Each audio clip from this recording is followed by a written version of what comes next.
And now let's head over to the hardwood. Now, we all know before the 2019 basketball season was cut short, the Bears finished 26-4, winning 23 straight and sitting at #1 for 5 straight weeks. And while the Bears didn't have a chance to make a run for a national title, that incredible season did not go unnoticed, as this time around Baylor is ranked #2 in the preseason AP poll and has a slew of players who received preseason honors. The guys on this field right now are so locked in, and that's probably because both of these teams lost in the first round of the playoffs last year. But I would say West has a pretty big edge over Kemp in this game, considering they've only lost 2 games this season and they're averaging 33.5 points per game. I mean, McGregor proves week in and week out that they could potentially be one of the best teams, if not the best team, in District 11 3A Division 1. And it really started in week 5 with that win over Rockdale. And that's when head coach Mike Shields says his team started to buy in and really believe in themselves. Well, Baylor went 0-3 in October, and now that spooky season is over, the Bears are looking to regroup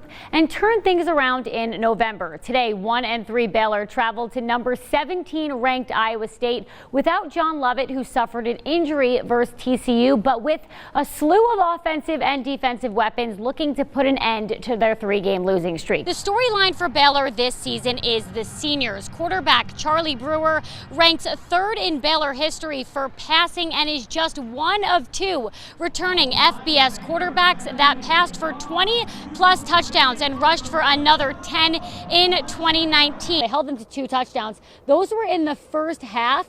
They didn't score any points in the second half, McGregor, and we know McGregor's offense has been explosive this season. They put up 58 points against Troy last week. So for Lorena to hold them to 14 points in the first half, their defense was so suffocated. The reigning national champions sit at #4 in the preseason AP poll, and this stat shows just how solid these ladies are. It is the 320th straight week the Lady Bears have been ranked in the top 25. And you had a different quarterback out here tonight, and you had 4 different players score touchdowns. What does that say about your offense and how well they played tonight? Baylor getting off to a great start right out of the tunnel. First quarter, Brock Purdy on 1st and 5, scrambling for an open receiver. He wings it way downfield, but Kalen Barnes is there to pick it off with that club on his hand. Outside their own 20, Baylor Brewer back to pass, scrambling. He sees an open Jared Atkinson near midfield. He makes the catch, almost breaks free, but is knocked out at about the 12. Now, Bears in the red zone during this next play. It's 3rd and 4.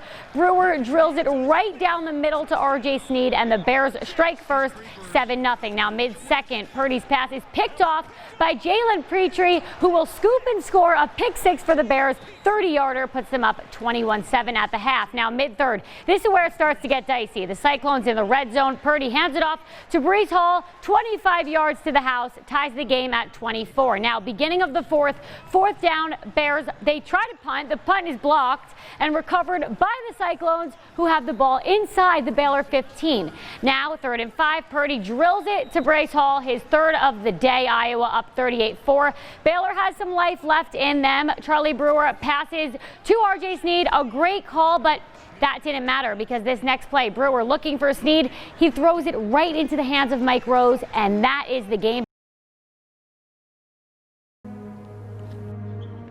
The story of Freddie Gillespie is one of a kind in the game of college basketball. If someone told you that you would be in a spot like this however many years ago, what would you have said? I would have been like, you're probably dead wrong. I'm like, I must be someone else because that's not me. I had absolutely no clue this would be where I would be at. Despite beginning the sport in 8th grade, suffering a torn ACL and 2 broken ankles in high school, Gillespie went on to play college basketball at a local Division III school in Minnesota. There, earning just 16 minutes his freshman year. It was kind of like disappointing. I was pretty frustrated and angry because I really thought I should have been in that rotation. But I just got in the gym, worked hard, and I thought, okay, next year I'll just have to try and prove myself. And he did, becoming a 2nd-team all-conference player, but still, he was hungry for more. Can you pinpoint an exact moment when you were watching Division I basketball and you were like, I think I could actually do that? Yeah, it was a UNC game. It was late December. I was sitting with one of my friends, and they were talking about the athleticism and the guys' like length, and they were listening to their measurements and verticals, and I thought, oh, like I've got a lot of that, so maybe this isn't as far off as I originally once thought. That thought landed upon the ears of Scott Drew at Baylor University, who decided to give the 6'9" sophomore out of Carleton College a spot as a walk-on. When Freddie came in and got to the gym, I think he had trouble scoring in the gym by himself. I remember I just couldn't focus on anything because I think, this whole time I was working to kind of try to improve myself, and now I'm like, okay, what if I was wrong? And then that would be kind of embarrassing. He spent that first year at Baylor as a redshirt, working hard in the gym and eventually earning a scholarship, something he describes as his proudest moment. What do you think has been your biggest accomplishment so far when you look back on your basketball career? I'd probably say earning that scholarship, probably the biggest thing. It meant a lot to me personally. It was kind of like the first step that kind of started it all. It showed that the risk that I took, it paid off. He then went on to play 4 minutes over a 9-game span in non-conference, to starting 9 games in Big 12 play during his debut season at Baylor. Now, as a redshirt senior, Freddie Gillespie starts on a team ranked nationally in the top 5 and is arguably one of the best defensive players in all of college basketball. But he'll never forget the path that led him here. He hadn't changed who he is, and he's the same Freddie Gillespie was when he walked in the doors. Now he's just a better player. Everyone's not going to be, LeBron James freshman feet or like 16-year-old phenom. We all have our own stories, and our story fits us.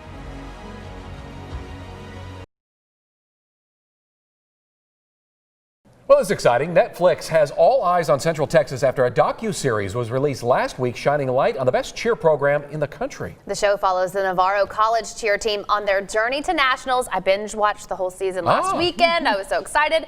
And I know Niki Lattarulo was on cloud 9 when she met the squad. Hey, Niki. Well, hey guys, I was a competitive cheerleader my whole life. I dreamt of cheering for Navarro College since I was a little girl. So my job landed me here in Central Texas, and Netflix put a spotlight on the Bulldogs. So it was a perfect time for me to make my own dream come true. So here we go. Check me out. Age 13 with one of the stars of the show, Gabby Butler. So you could say I wanted nothing more than to hit the mat with, in my eyes, the greatest team of all time. We can! We will! We will! We must! We must! Let's get it! Navarro College, a JUCO about 50 miles north of Waco, where many athletes come for one specific thing. Well, we definitely don't have the big city, the big football.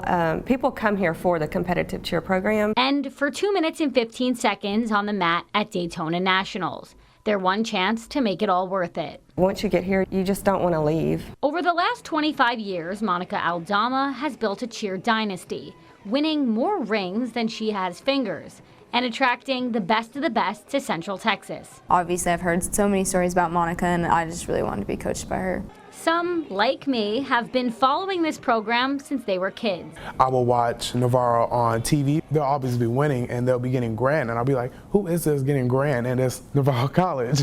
When Monica arrived, she expected this to be a short-term job, but once she got going, she couldn't stop. I'm very competitive, so obviously once I got here, I wanted to be the best, so we just kept working hard, and then I just fell in love with it, and I just can't imagine giving it up. But when it comes down to the legitimate cheerleading, what makes this team so good? We have won 14 national championships and 5 grand national championships. You could say the Bulldogs make it look easy. But I could say it's not as easy as it looks. It's pretty grueling. We practice a lot. We do 2-a-days, at least 2 days a week, doing the physical therapy that they need, coming in for treatment, doing the ice baths to recover their muscles. Mental breakdowns, several practices, homework, heal my sore body, no sleep, eating a whole bunch of junk food. But Navarro Cheer is more than just cheerleading. It's the way they live for each other that makes them so good. You have to have a good attitude, and that goes for everybody on the team. You have to be willing to put in the extra work, be willing to work hard. I like seeing other people succeed, even sometimes more than myself. And while rings, jackets, trophies, and banners are what this team works for all year, it's the family they become a part of that makes them true champions. This program is my family and will always be my family. Just the love that we have for each other, you just don't want to leave.